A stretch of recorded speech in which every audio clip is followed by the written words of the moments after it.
amekufa.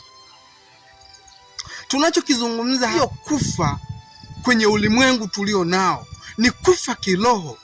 Sikiliza, shetani kashajiandaa namna ya kuivunja na kuharibu makanisa yote duniani. Sikiliza, wewe uliye Mkristo sasa hivi, kama wewe ni Mkristo, shangilia na kurukaruka, kwa sababu shetani anawatafuta walio wa Kristo. Na ndio maana kama umemwelewa wewe, Bwana amesema nitafunga madhehebu yote duniani, wa kwanza ni wa Kristo. Haleluya. Wa kwanza ni wa Kristo. Nafikiri mimi ningependa kwanza tukasome Ufunuo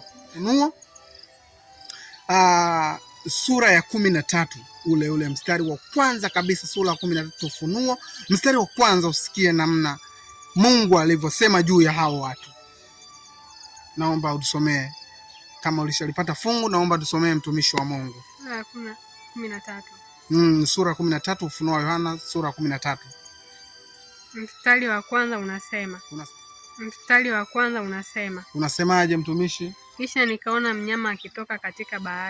Kisha nikaona mnyama akitoka katika bahari. Mwenye pembe 10. Na vichwa 7. Na juu ya pembe zake ana vilemba 10. Na juu ya vichwa vyake majina ya makufuru. Ya vichwa vyake majina ya makufuru. Namba 2. Mstari wa pili unasema, na yule mnyama niliyemuona alikuwa mfano wa chui. Na miguu yake ilikuwa kama miguu ya dubu. Na kinywa chake kama kinywa cha simba. Yule joka akampa nguvu zake na kiti chake cha enzi na uwezo mwingi. Na uwezo wake mwingi. Mstari wa 3. Nikaona kimoja cha vichwa vyake kana kwamba kimetiwa jeraha la mauti. Kimetiwa jeraha la mauti. Sema jeraha la mauti. Sikiliza,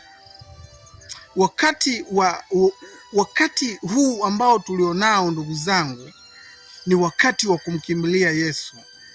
Ni wakati wa kujua Yesu yuko wapi.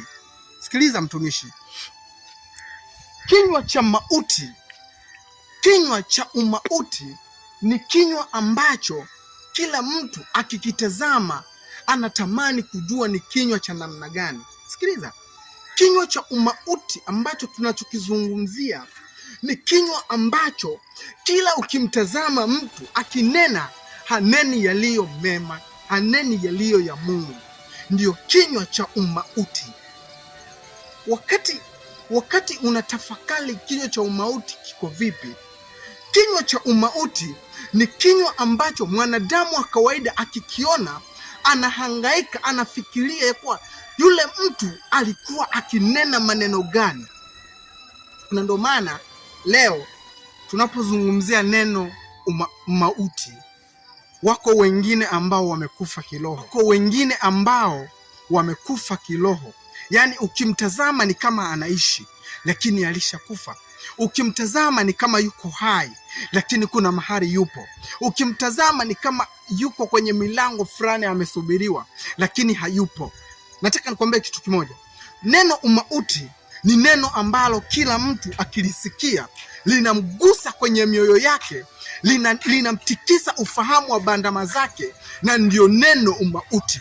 Neno umauti uko kwenye sehemu ambapo kila mwanadamu akisikia anasikia kuwa mwili wake unakwenda kusisimuka. Ndio neno umauti. Na neno lingine ambalo lina base kwenye umauti ni neno ambalo unasikia fulani bwana tulikuwa naye, lakini bahati mbaya umauti umemfika, yani namaanisha amekufa. Lakini neno umauti unapatikana katika wakati mbili. Kuna mtu anapata umauti wa kiroho, yani ameanguka katika wokovu, na huo pia ni umauti. Sikiliza, Unapoanguka kwenye umauti, ina maana umeanguka kwenye uokovu.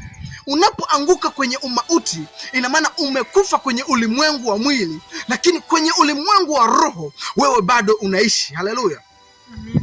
Kwenye ulimwengu wa roho wewe bado unaishi. Ina maana umekufa kimwili, lakini kiroho bado unaishi. Ndio maana leo tunamtangaza huyu Yesu ili usikutwe na mauti. Endelea kusoma mtumishi, mstari unaoendelea, endelea kusoma. Mstari wa 3. Mstari wa 3 unasema, unasemaje? Nikaona kimoja cha vichwa vyake kana kwamba kimetiwa jeraha la mauti. Nikaona kana kwamba kichwa chake kimoja kimetiwa jeraha la mauti, na pigo lake la mauti likapona. Na pigo lake la mauti likapona.